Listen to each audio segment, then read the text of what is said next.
Mas ele pergunta como se cadastrar como microprodutor individual? Porque ele tem um débito anterior, não é isso? Tem.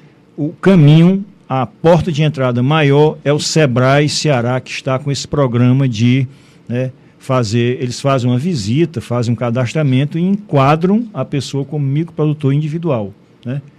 Logicamente, com todas as informações de critérios de qual é a renda dele anual, né? Ele tem que ter, no máximo, uma pessoa trabalhando com ele, né? Então, eu acho que o caminho para ajudar esse nosso ouvinte, esclarecer seria mesmo uma consulta objetiva ao Sebrae, que é quem está fazendo esse trabalho de enquadramento e registro no programa de microprodutor individual. Nós gostaríamos agora de registrar e de comentar um caso que foi registrado esta semana, né?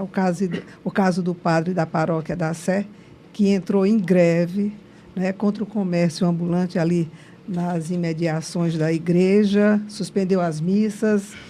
O que é que isso sinaliza quando, de certa forma, envolve e atinge diretamente o trabalhador informal que atua naquela área ali da Sé? Professor Eduardo. Vejam bem, a gente tem que entender, respeitar o direito dessas pessoas que legalmente buscam criar os mecanismos de sobrevivência. São seres humanos, trabalhadores, cidadãos que merecem toda a compreensão da sociedade. Entretanto, essas pessoas também não podem agredir o direito de outras pessoas em termos de espaço público. Aliás, essa questão aqui de espaço público em Fortaleza, não só por parte de atividades informais, mas também por parte de atividades formais, é um desrespeito total ao cidadão, né? Restaurantes que colocam metade da rua com mesas para fazer churrasquinho, cerveja, um point de encontro das pessoas, etc, etc. De certa forma, a economia informal também faz isso, né? Diminuindo espaços públicos de circulação, de conforto, gerando, às vezes, engarrafamento, gerando, às vezes, até acidente, né? E, evidentemente, eu acho que no caso específico, pelo que eu acompanhei da imprensa, estava ficando uma coisa impraticável ali na rua Zé Avelino, naqueles espaços, né? Um mercado cada vez mais promissor, mais ágil, mais barulhento, diminuindo os espaços públicos e, logicamente, né? Eu não vou entrar muito no mérito, provavelmente o padre fez como Cristo fez antigamente, né? Quando chegou no pátio do templo, né? Que expulsou os vendilhões do templo. Não é bem o caso, mas o padre certamente está incomodado com a redução dos espaços públicos, que eu acho que é um direito dele. Inclusive o padre Clairton, né? Ele colocou bem que não era contra o mercado informal, os ambulantes que estavam naquela área, né? Ele era contrário à barreira que eles estavam fazendo, né, que impedia o acesso dos fiéis à igreja. Você ia comentar, professor Na Luciana? verdade, eu acho que essa questão ela é bem anterior, né? Faz tempo que essas pessoas estão tentando encontrar um espaço, né, no centro da cidade, e eles vão para um lugar, vão para outro e tiram, e se criou, né, lá em outro local, e aí eles acabaram voltando. Isso vem desde o período da feira da Praça da Sé, né? E aí eles eram de madrugada, depois foi se estendendo. Na verdade, eles vão tentando encontrar um espaço. Lá na José Avelino, a gente, assim, no intervalo de um ano, é impressionante como cresceu. A gente chegou lá a primeira vez, a gente tinha os galpões e a rua era livre. Então, me lembro que a gente andou com o carro no meio, né? A gente andou na José Avelino.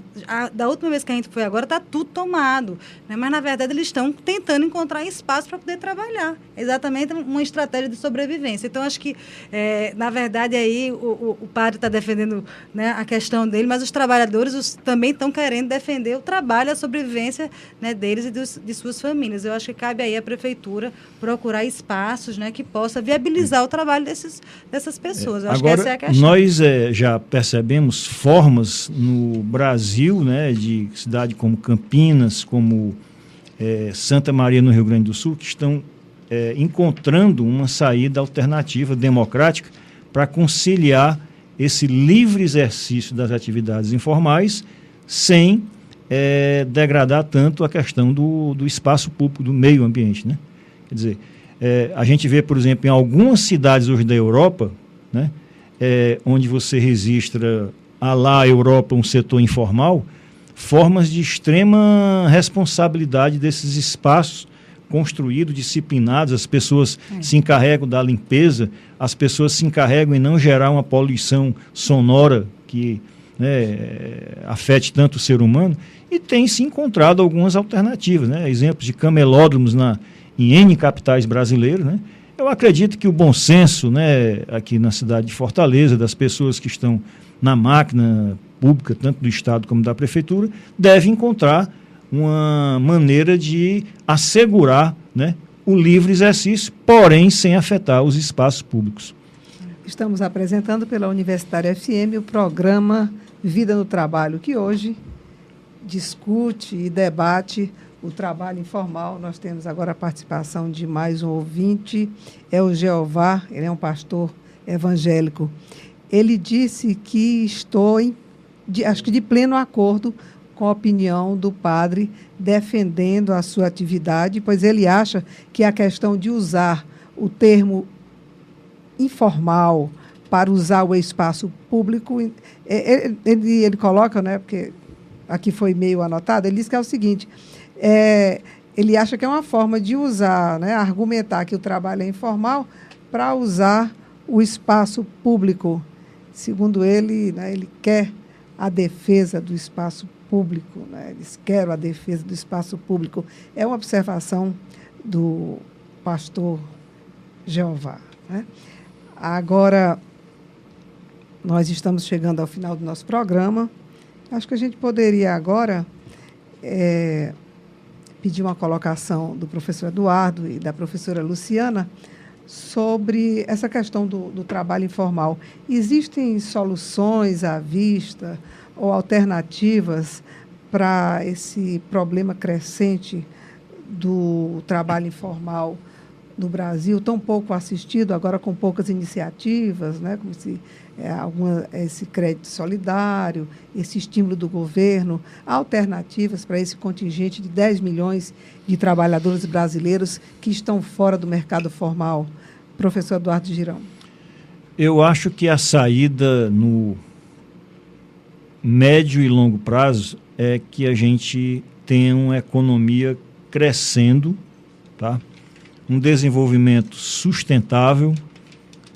Quando a gente pensa quanta coisa tem para se fazer no Brasil ainda, em termos de obras, de estruturas, de construção, de energia, né?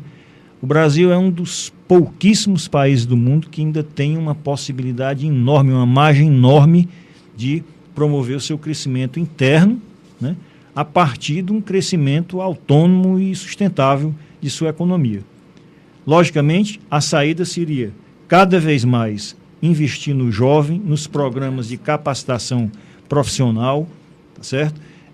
Eu acho que uma questão também, a gente deve conclamar o setor privado. Me chamou a atenção, por exemplo, né, aqui nas pesquisas do CineDT, há um dos itens que ele calcula como economia informal é o percentual de trabalhadores sem carteira assinada, né? E 25% do setor privado da região metropolitana de Fortaleza, né, praticam, né, a título de ganância, de lucro, né, negam o direito do trabalhador, né? Quer dizer, a construção, então, passa pelo setor privado, passa por uma política econômica eficaz, né, de a gente fortalecer essa tendência recente no Brasil de tentar, né, ampliar o seu mercado interno.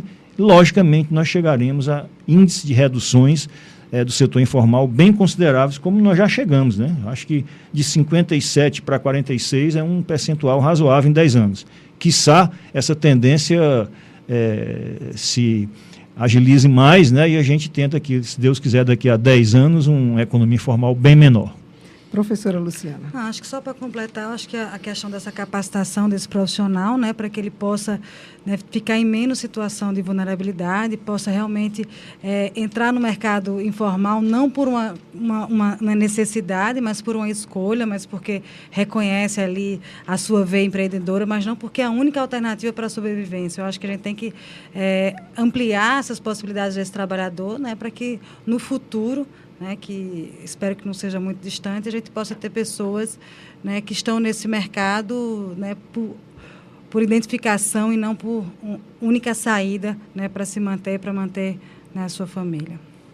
Nós chegamos ao final do nosso programa, que hoje debateu o trabalho informal, agradecendo ao professor Eduardo Girão, aqui da UFC, a professora Luciana Maia, do LET da Unifor, aqui pela presença e pela colaboração com o debate do nosso tema. Agradecemos também ao ouvinte que ligou e que nos acompanhou no programa de hoje. E lembrando que nós voltamos na próxima quinta-feira, às 14h, discutindo gestão de pessoas no serviço público, no setor público. Uma boa tarde e muito obrigada. A Universitária FM apresentou Vida no Trabalho. Programa do Departamento de Desenvolvimento Humano da Superintendência de Recursos Humanos e do Núcleo de Psicologia do Trabalho do Departamento de Psicologia da Universidade Federal do Ceará. Realização: Setor de Jornalismo da Universitária FM. Apresentação: Fátima Leite. Produção de Carlos Augusto, Fátima Leite e Lúcia Helena Pierre. Operação de áudio: Antônio Carlos Lima.